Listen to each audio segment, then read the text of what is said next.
Welcome back again, Gameyaaad family. Thank you so much for joining us for another video. Now in this video we will be looking on the Breakout League. As you know, it is now the business end of the tournament, right? And the Trinidad and Tobago Legions, they would have gone to the final because they would have topped the group. Now the Leeward Island Thunders and the Windward Island Infernos, they will be going up against each other this afternoon. As you know, the winner will also move on to the final, who will play the Trinidad and Tobago Legions tomorrow. Now I will be taking a look in terms of how each team would have performed in each phases of the game leading up to this point in the tournament. Right? Remember, it is a developmental league. Even though winning is very important, right? We have to still look on the metrics set by the Cricket West Indies to see if the players have been meeting, these criteria and also exceeding, the expectations in these areas of the game. All right, so stay tuned as we will be going in more details as it relates to the Leeward Island Thunders and the Windward Island Infernos.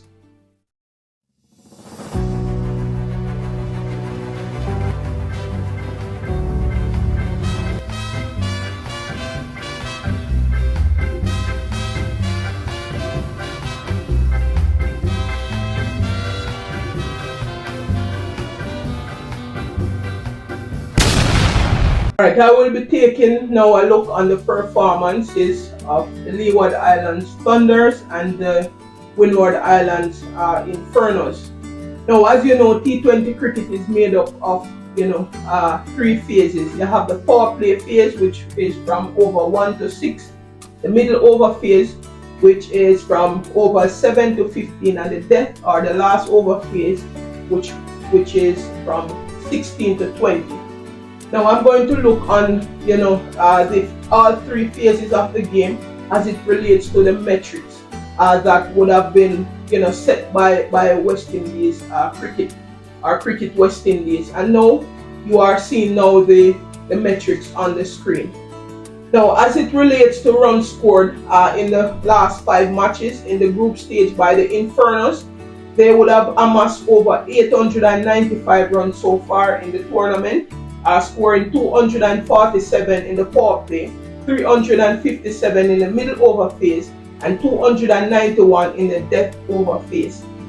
In all the games so far, they would have scored over 150 runs, which is commendable, right? When you take it into the context of the tournament, they would have averaged 179 runs in those 5 games that they would have played in the tournament so far. As it relates to run rate, the Infernos, they would have ticked most of the boxes, right? Because as it relates to the power play phases, Cricket West Indies suggests that they should be scoring over 8 runs per over.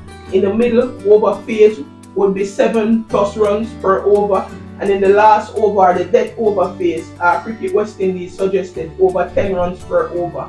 And overall, they should be scoring at 10 runs per over, right? And at the end of that, 5 games or the group stage, they would have been scoring at 8.95 per over, a little bit below the overall run rate suggested by Cricket West Indies. But if you look on all the phases, they would have ticked all the boxes. They would have averaged 8.23 in the power play. In the middle over phase, they would have averaged 7.93. In the last over phase, they would have averaged 11.64. The Infernos, they had a good run with the bat, as you can see, and that is primarily due to the fact that they keep wicket and they do not lose wicket in cluster. So they have that momentum going into the death over phase. As you would have seen in the death over phase, they have been brutal, scoring at 11.64, averaging over those 5 games 11.64 per over. It is important to note that the Infernos, they did not get bowled out in this tournament so far. They have been, keeping wickets, as I would have said earlier. In terms of dot ball percentage, there is a great need for them to improve in this area, especially in the power play. They would have averaged over 52% of that ball. That is about 94 deliveries there of that ball over that 5-game period. Over that 5 game, they would have faced about 180 balls, and 94 of those deliveries would have been dot ball, which is very high. So they need to work on their dot ball percentage. In relation to Cricket West Indies metric, they would have suggested that each team should be below 25% in terms of dot ball percentage throughout each phase of the innings. And Inferno, they would have found themselves on the wrong side of that metric. In fact, they would have averaged over 40% dot ball in the group stage. So there is a great need for them to improve in that area. As it relates to boundary score, the Infernos would have hit 108 boundaries in the tournament so far, right? But they will need to improve their boundary hitting, especially in the middle over and the dead over phase, which they average 7.4, compared to the benchmark of 8, between 8 to 12 boundaries per overs. Let us jump on now to the bowling. As it relates to wicket taken, the Infernos would have taken 35 wickets in the tournament so far. Other than the Guyana match, in which they would have taken 7 wickets in the death over phase, they would have found it difficult for them to take wickets in the death over phase, and so they would need to improve on that, in terms of taking wickets in the death over phase. As it relates to the economy rate, right? Their economy rate would have fallen outside of Cricket West Indies metric in terms of runs per over. Cricket West Indies would have suggested that they should be below 7 runs per over in each phase of the game. But based on the 5 match they would have played, they would have averaged 7.82 runs per over, conceding 750 runs in the tournament so far. They have done reasonably well in the middle over phase, but they have given up too many runs, especially in the power play. Let us jump on now to the Leeward Island Thunders. They would have amassed, in terms of runs scored, they would have amassed 666 runs in the group phase. The Thunders will need a massive improvement in scoring runs in the death overs. As it relates to their run rate, they would have averaged 7.61 in the tournament so far, which fall below CWI metrics of 10 runs per over. Right, so they will need to improve on their run rate, overall run rate as well. The Thunders have scored most of their runs in the middle over phase, but not at a good run rate. They would have averaged 6.2 run rate per over in the middle over phase. As expected, they would have scored at a good tempo in the power play, averaging 8.74 runs per over. In terms of wicket falling, the Thunders have lost a total of 15 wickets in the middle overs, which they may have contributed to them not being able to do well in the death overs. And as losing wickets in this critical time of the game, that would have broken their momentum. So that is the reason why they would have had a poor performance in the death over phase. In terms of dot ball percentage, the Thunders will need to improve in all phases, similar to the Infernos.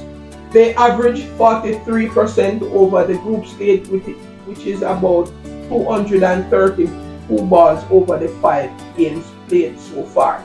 Thunders need to improve, especially in the power play, averaging 50% dot ball So out of the 180 balls they would have faced in the 5 games so far, they would have had 90 dot balls in the power play phase only. That is, very poor, and they need to improve on that if they want to beat the Infernos to move on to the final.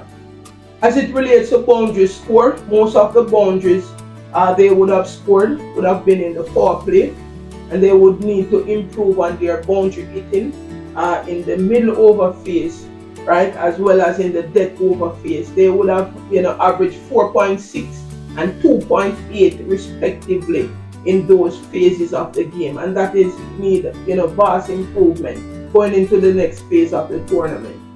In terms of their wicket taking, the Thunders, they need improvement in all phases of the game, not being able to meet the CWI metrics in this phase of the game. The Thunders, they would have conceded 748 runs in the group stage so far, at an economy of 7.52, right? And Cricket West Indies would have suggested that their economy should be below 7 runs per over. In terms of head-to-head, both teams would have played already in the group stage, where the Infernos would have beaten the Thunders by 37 runs, with Anderson Mahez would have made 28 from 26 deliveries, and Ryan John and Shadrach Descartes, they would have bowled some really economical spell. In fact, Descartes would have taken 1 for 19 from his 3 overs, and Ryan John would have taken 1 for 23 from his 4 overs. I mean, when you look back on the metrics, when you look back on the statistics of this game, the Thunders, they would have lost the match really in the middle over phase. They would have scored only 31 runs at an run rate of 3.4 per overs. As I would have said, that would have been mainly due to the fact that Ryan John and Shadrach Descartes, they would have bowled some really economical spells during that phase. But in terms of dot ball percentage, both teams will need improvements in this area.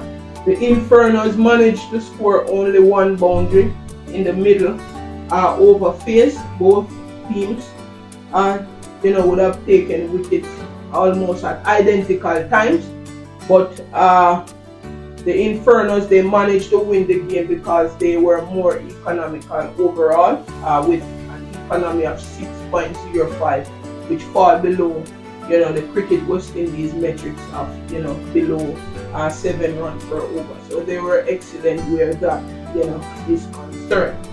I expect the game to be a very good game. Hope that both teams will try to improve in those areas, especially the dot ball percentage. Both teams will need improvements on that. The Thunders, they will need to be better in the death over batting, and I think the last game that they would have played, the Infernos, they were very economical, right? So, as I would have said earlier, there are a lot, of areas in the game that both teams will need to improve. I suspect that both coaches will be looking on the statistics and try to make the necessary improvements where they possibly can. Now, will the Inferno get the double over the Thunders, or will the Thunders win that all-important game to take them into the final to face the Legions? Let us wait and see. Thank you so much for watching. Stay tuned to Gameyaaad TV, and we will see you in the next video. Belo, belo, belo, belo.